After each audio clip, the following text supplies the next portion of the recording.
land acknowledgement is important because the land is part of who we are.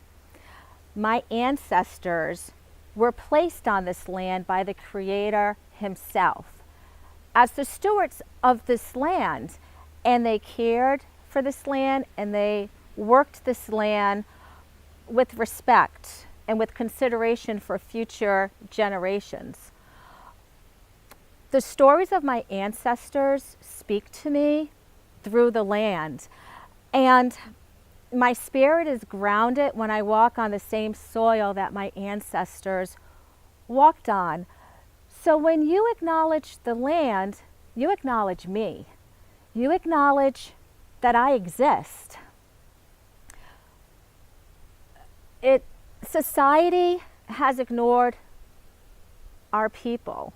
We've been ignored socially, economically, physically, politically, in so many ways. It's almost as if we don't exist.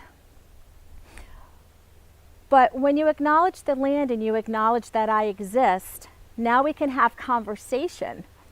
And we can have conversations about who I am, about my story, about my journey, about my people.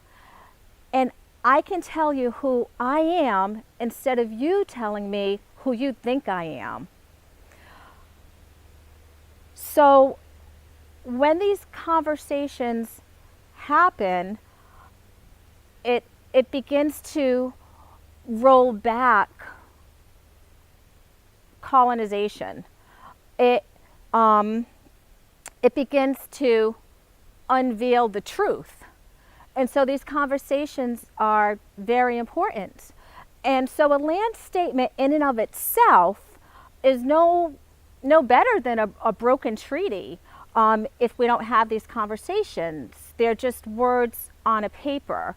So it is the conversations that this land acknowledgement affords us that gives the land acknowledgement statement life and meaning, and makes it powerful and impactful. And thus it becomes a cornerstone for the healing of our people.